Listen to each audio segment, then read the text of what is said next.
بسم اللہ الرحمن الرحیم الحمدللہ۔ آج یہ بتاتے ہوئے آپ سب کو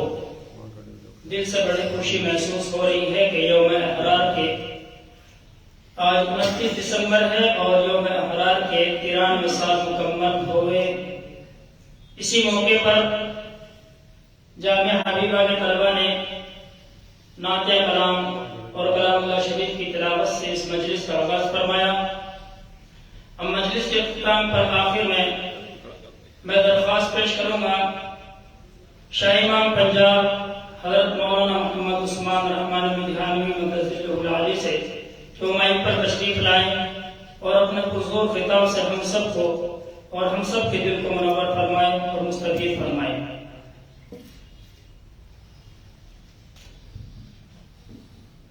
بسم اللہ الرحمن الرحیم۔ شروع اللہ تعالیٰ کے نام سے جو بڑا مہربان اور نہایت رحم کرنے والا۔ تمام حضرات درود شریف پڑھ لیجیے۔ اللہم صلی علی محمد وعلی آل محمد کما صلیت علی ابراہیم وعلی آل ابراہیم انک حمید مجید۔ اللہم بارک علی محمد وعلی آل محمد کما بارکت علی ابراہیم وعلی آل ابراہیم انک حمید مجید۔ اللہ تبارک و تعالیٰ کا شکر اور اس کی مہربانی ہے کہ پیارے نبی حضرت محمد رسول اللہ صلی اللہ علیہ وسلم کے صدقہ طفیل بھارت کی جنگ آزادی میں اور تحریک تحفظ ختم نبوت میں گزشتہ 93 سال سے مجلس اسرار اسلام مکمل جوش و خروش کے ساتھ اپنی خدمات انجام دے رہی ہے۔ آج سے 93 سال پہلے آج ہی کے دن 1929 میں اس پارٹی کا سنگ بنیاد بھارت کے مشہور سوتنترتا سینانی رئیس الاحرار مولانا حبیب الرحمان صاحب لدھیانوی رحمۃ اللہ علیہ، امیر شریعت سید عطا اللہ شاہ صاحب بخاری رحمۃ اللہ علیہ، مفکر احرار چودھری افضل حق صاحب رحمۃ اللہ علیہ اور متعدد بڑے حضرات نے لاہور میں کیا۔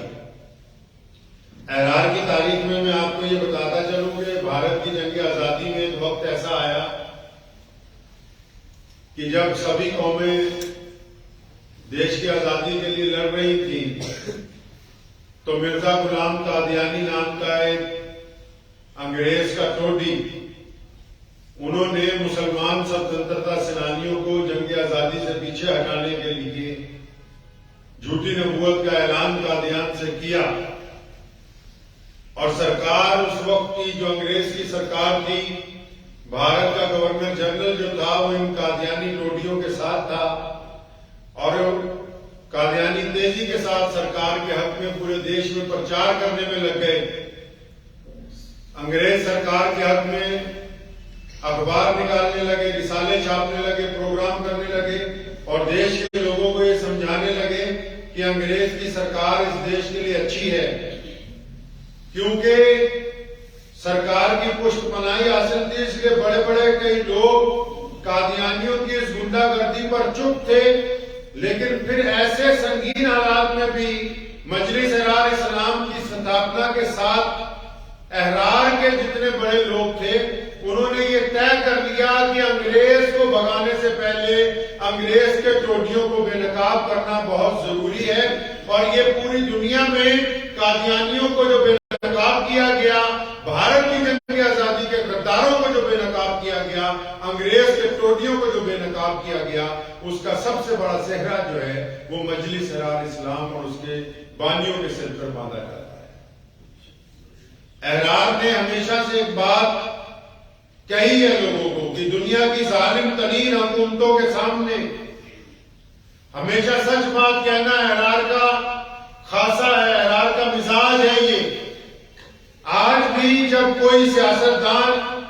حکومت میں بیٹھے ہوئے لوگ زیادتی کرنا چاہتے ہیں تو مجلس اسرار اسلام اور احرار کے جتنے بھی قائدین ہیں، رضاکار ہیں، وہ پوری طاقت کے ساتھ حق بات کو اس لیے کہتے ہیں تاکہ دنیا کو یہ یاد رہے چھپایا نہیں جاتا، بلکہ ظالم کے آگے ڈٹ کر حق بات جو ہے وہ کہی جاتی ہے. یہی احرار کی روایتیں. نعرہ تکبیر!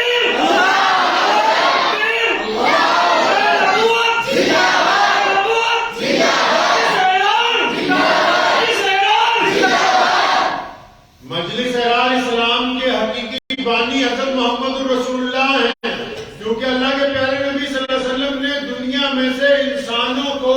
انسانوں کی غلامی سے آزادی کا راستہ دکھایا. اور قادیانیت نے جب رسول اللہ صلی اللہ علیہ وسلم کے تاج ختم نبوت پر ڈاکہ ڈالنے کی کوشش کی تو ان کو بھی بے نقاب کرنے میں، ان کو دنیا کے سامنے یہ دکھانے میں کہ یہ دیکھو یہ انگریز کے ٹوٹی ہیں، تو یہ کارنامہ بھی مجلس احرار اسلام کے لیے ذمہ آیا. تو آج 93 سال ہونے پر جہاں آج ملک کی الگ الگ جگہ پر مجلس احرار اسلام کے رضاکار اپنا ستھاپنا دیوس منا رہے، تو اس موقع پر میں پورے دیش کے لوگوں کو اور پورے دیش کے الپ سنکھیکوں کو یہ کہنا چاہتا ہوں کہ اس دیش کی آزادی کے لیے ہم نے قربانیاں دی ہیں. ہمارے بزرگوں نے 350 سال انگریز سے ٹکر لی ہے، پھانسی کے پھندوں کو چوما ہے، ہم نے انگریز کی جیلوں کے اندر وقت گزارا ہے. یہ ملک تمام لوگوں کے لیے برابر ہے. اس ملک میں عزت کے ساتھ رہیں، اس ملک کی ترقی کے لیے، کامیابی کے لیے کام کریں. اور آج بھی جو غدار چھپے ہوئے ہیں ان کو بھی کہنا چاہتا ہوں کہ جو شرارتی عناصر قادیانیوں کا ساتھ اس لیے دینا چاہتے تھے کہ شاید یہ مسلمانوں کے خلاف ہیں، دیش کی ایکتا اور اکھنڈتا کے ساتھ سمجھوتا نہ کیجیے، غداروں کو غداروں کی جگہ رکھیے. یہ بات یاد رکھیں کہ بھارت کے جو 26 کروڑ مسلمان ہیں وہ اپنے ملک کے لیے خون کا آخری قطرہ بھی بہا دیں گے، لیکن کبھی کسی غدار کو برداشت نہیں. تو آج 93 ستھاپنا دیوس کے موقع پر جہاں میں ہمارے مرحوم والد محترم مولانا حبیب الرحمان ثانی لدھیانوی کو اور ان کی جرأتوں کو یاد کرتے ہیں اور ان کے نقش قدم پر چلنے کا ایک دفعہ پھر ارادہ کرتے ہیں اور خدا تعالیٰ سے دعا کرتے ہیں کہ مجلس احرار اسلام نے تحریک تحفظ ختم نبوت یعنی حضرت محمد رسول اللہ صلی اللہ علیہ وسلم کی شان میں جو کام شروع کیا، اور مجلس احرار نے بھارت کی جنگ آزادی میں جو قربانیاں دی، اور مجلس احرار اب بھی بھارت کی ایکتا اور اکھنڈتا کے لیے جو کام کر رہی ہے، انشاءاللہ تعالی یہ مشن جو ہے وہ جاری رہے گا. انشاءاللہ تعالی ہم اس مشن کو مزید مضبوط ہاتھوں تک پہنچائیں گے. جب تک دنیا قائم ہے انشاءاللہ احرار کا پرچم جو ہے وہ یوں ہی لہراتا رہے گا. السلام علیکم ورحمۃ اللہ.